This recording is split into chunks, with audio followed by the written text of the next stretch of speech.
Hello and welcome to the first round of today's home cook competition with me, Trisha Lewis. I will be mentoring our fabulous contestants and you'll be voting for your favourite home cook to advance to the semi-finals on the live show. Today's contestant is Margaret Leahy. Welcome, Margaret. Thank you very much, Trisha. How are we feeling? A little bit nervous, but once we get cooking, I'll be fine. That's amazing. But look, nerves are good. Yep. And tell me, where are you from yourself? So I live in Connemara. Oh, beautiful. Yeah, it is gorgeous. Yeah. Excited. Yeah. And you love, when you applied for this, was it you that did it or did someone push you to do it? I did it myself, bit last minute, but I thought, yeah, I wanted to highlight Irish cooking and where I live, so I thought, give it a go. Amazing, amazing.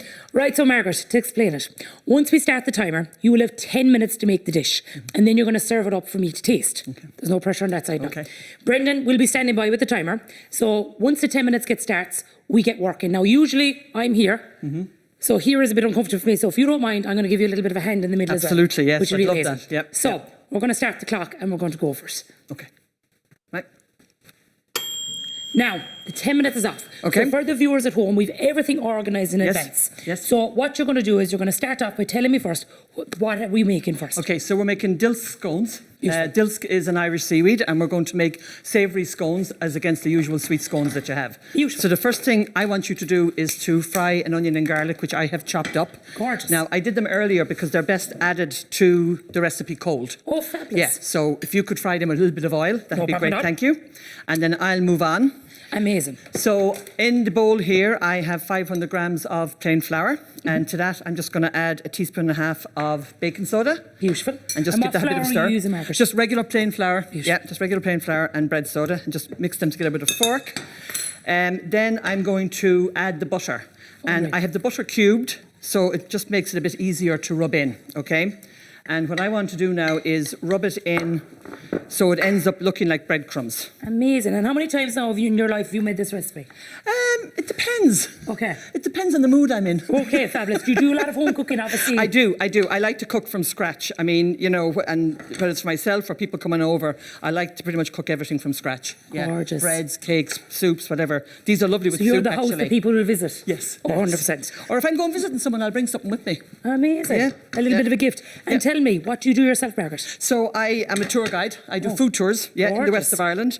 And I love telling people all about Irish food and how good our food is and how natural our food is. Amazing. So I'm very passionate about that and our farmers. I was a farmer, okay. So I'm very passionate about that. Happy days. Yeah.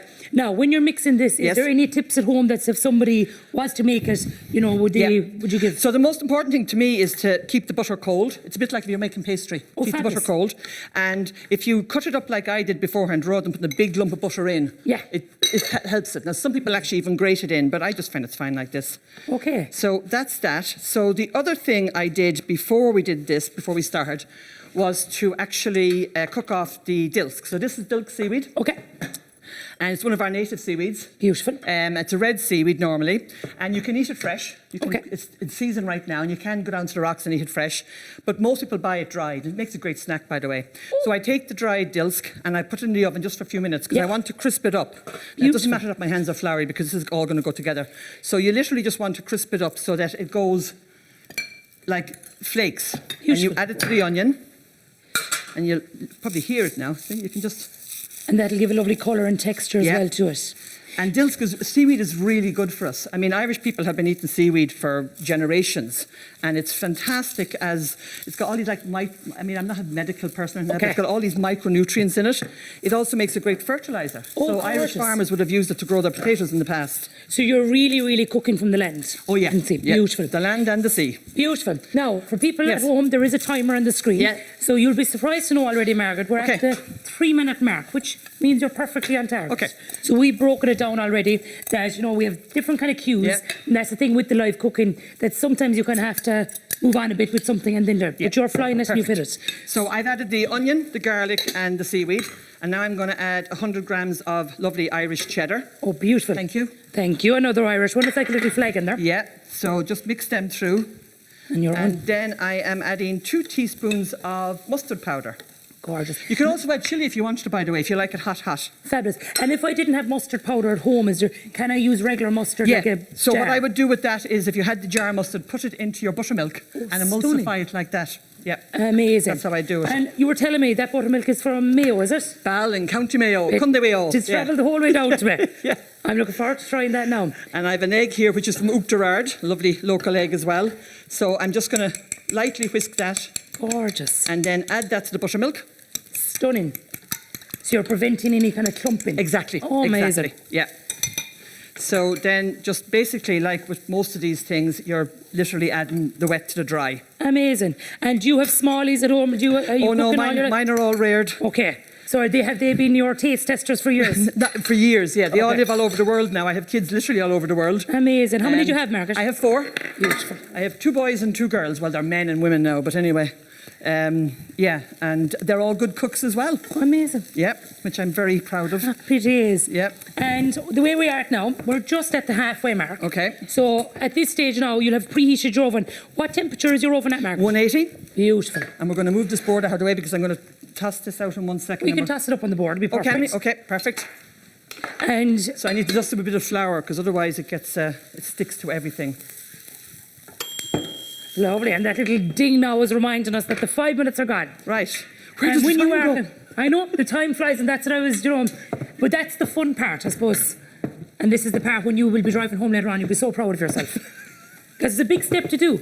It is. The live cooking, I tell you. It is. Now, with the scones, normally we'd be a butter and cream and all these little bits, but you're after going very in season on what's going with it. What will you serve with it today? So I am serving it with a wild garlic pesto because wild garlic is in season right now. It's a native Irish plant and it's in season. You'll find it in deciduous woods. You'll find it in damp areas. Oh, it's gorgeous. And it's starting to flower now and the flowers are edible, the leaves are edible and it's lovely. You pick it fresh. You can make a pesto with it just by adding parmesan, olive oil and pine nuts. Yeah. And it smells amazing. And it keeps the vampires away. Oh, fantastic. Yeah. Listen, we can't have the vampires. So what I'm doing now, it's not in season at Halloween. That's true. I probably should have said I'm now brushing this with a bit of beaten egg. That just gives it a nice bit of colour on top. Makes it look a bit fancy.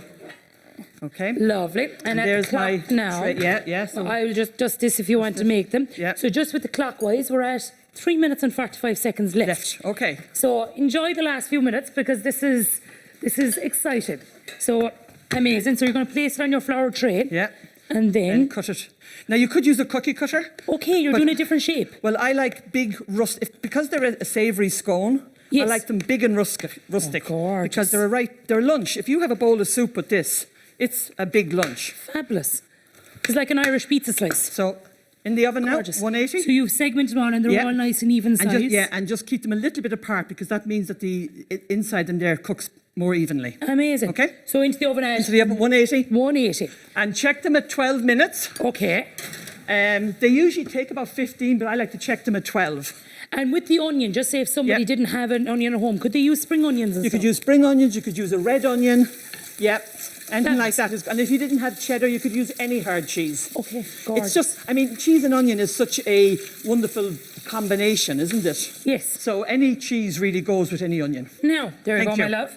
You are absolutely flying it. So just to keep you up in the loop, we have just over 2 minutes left. Okay. So now is the time usually on the live show where I secretly have a watch on, the little buzzer goes off. Now, I don't know, should I be saying that? So you'll often see me doing that. Right. And it just tells me time to plate up now to relax. Okay. So you're going to plate up for me because you have them ready.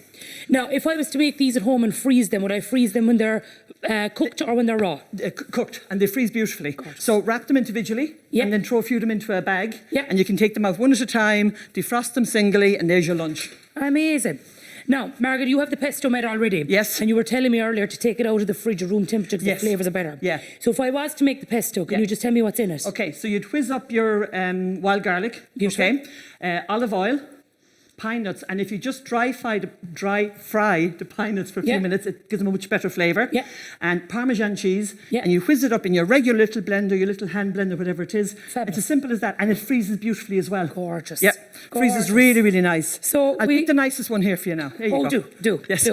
So, and always you'll have it down here now, and then what usually kind of happens is the camera will have a look onto it, and that's what we do. And that's the kind of part of the live cooking that is different from home. Yes. If you're like me now, I'd be like, well, you'd be fine. Whereas here, you've kind of placed it gently and let them all have a look. Okay. Now, it's absolutely looking beautiful. So you can pop it up there to me. And if you kind of had to... Can we move this over? No, you can leave that there now. Beautiful.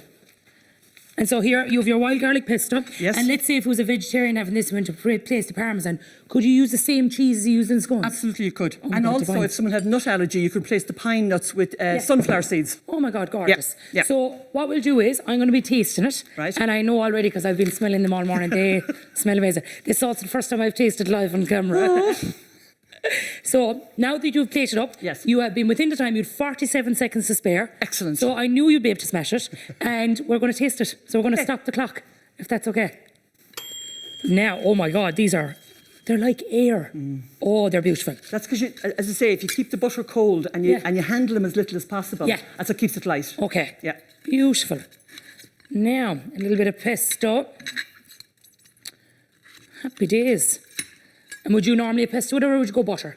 I'd normally do pesto unsavoury. But I just think it's a lovely taste this time of year, spring, anyway. Oh my God. Good. That is divine. Good. Divine. Good. Absolutely amazing. How are you feeling? I'm delighted it's over. The 10 minutes flew. Be honest, Margaret. No, the 10 minutes flew, actually. No, Yeah, it's been yeah. amazing. It's been a Yeah. pleasure. And it's been a wonderful experience, and thank you for all of your help and listening to all my questions. Not at all. More questions, the better. Yeah. So, I've never done this, so this is practice for me as well, but we'll go with it, lads. Don't forget to have your say. If you want the lovely Margaret to make it to the semi-finals, live in studio, scan the QR code on screen now, or click the link below to vote for Margaret.